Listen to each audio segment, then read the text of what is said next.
Selamat datang di Jalan-Jalan Malam.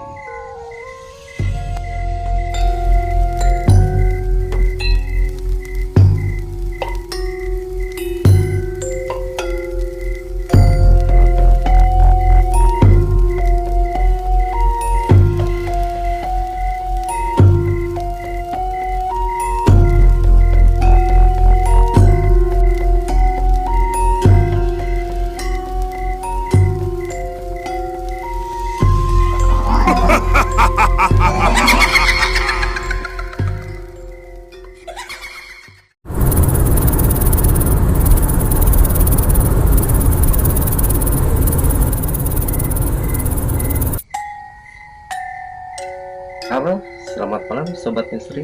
Kembali lagi bersama saya Mang Ebek di Jalan-Jalan Malam, tempat dimana kita menelusuri kisah-kisah yang gak cuma bikin bulu kuduk berdiri, tapi juga bukan kita berpikir sejauh apa manusia rela melakukan apa saja demi uang. Sebelum kita mulai, jangan lupa klik tombol subscribe, nyalakan loncengnya supaya kamu gak ketinggalan cerita-cerita seram dan mistis dari berbagai daerah di Indonesia. Malam ini kita akan masuk ke kisah seorang bos showroom mobil yang terkenal kaya raya, tapi ternyata kekayaannya datang dari pernikahan dengan ratu ular. Siapkan kopi, rebahkan diri kalian, dan redupkan lampu kamar kalian, karena ini dia kisahnya bos showroom mobil yang menikahi ratu ular. Di sebuah kota kecil di Jawa Barat berdirilah sebuah showroom mobil yang mewah. Namanya setiap hari selalu ramai pembeli, ada mobilnya kompetitif.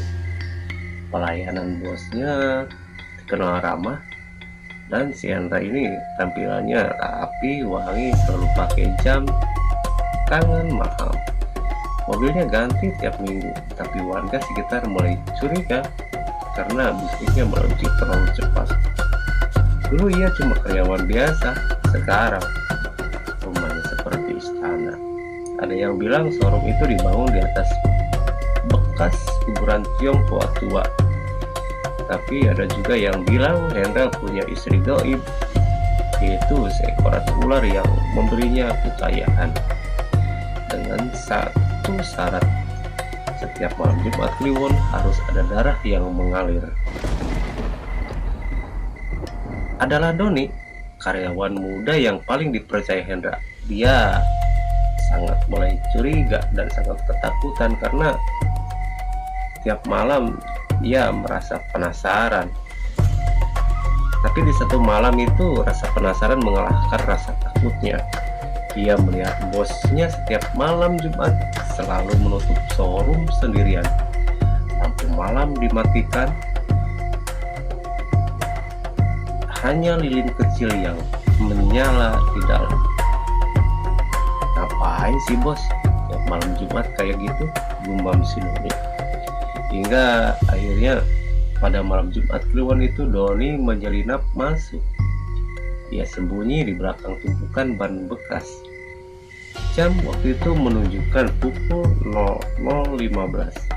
Dari balik celah ia melihat bosnya sedang menyalakan lilin hijau, menaruh mangkuk berisi darah ayam, bunga melati, dan gunungan uang ratusan ribu.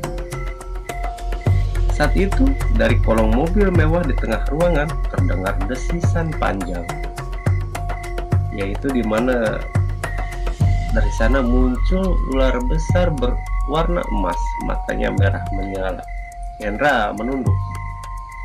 Ratuku datang membawa persembahan, dan dalam sekejap ular itu berubah menjadi wanita cantik, rambut panjang, wajah menawan tapi matanya masih menyala merah, dan lidahnya tentu saja bercabang. Kau menepati janji, Hendra. Kau akan semakin kaya, tapi jangan lupa darah segar untukku. Doni menahan napas, tubuhnya gemetar. Dia ingin kabur, tapi kakinya kaku. Malam itu ia tahu bahwa bosnya bukan manusia biasa lagi. Hari demi hari berlalu.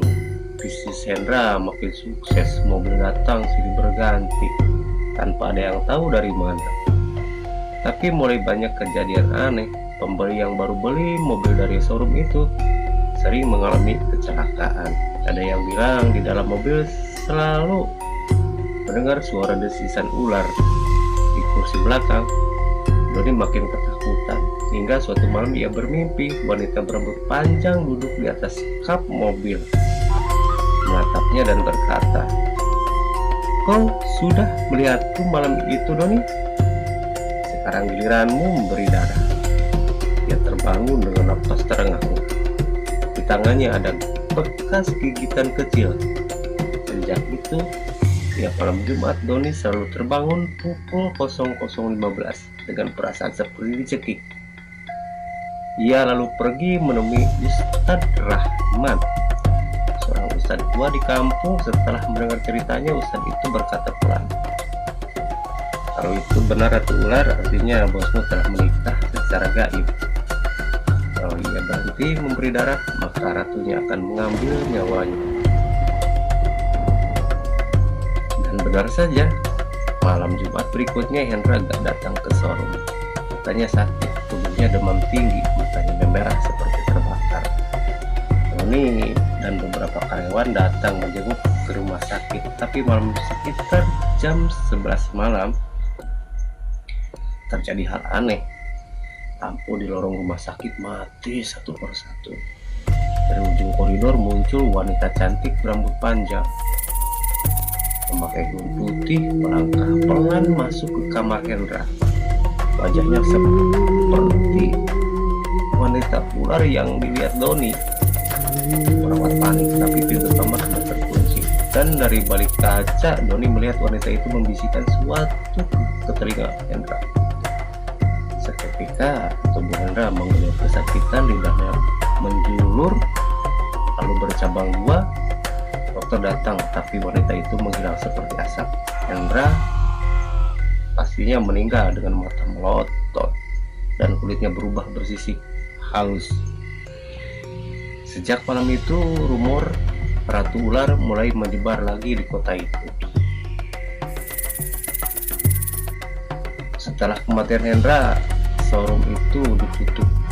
Tapi warga sering bilang setiap malam Jumat kliwon lampu showroom menyala sendiri.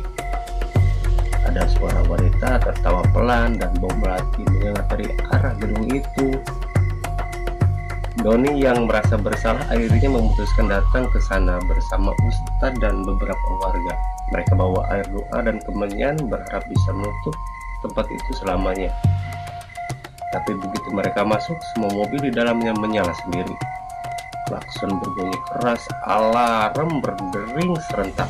Di tengah ruangan muncul sosok wanita setengah ular dan menatap Doni, lalu berkata, "Hendra sudah bersamaku, tapi kau belum membayar apa yang kau lihat."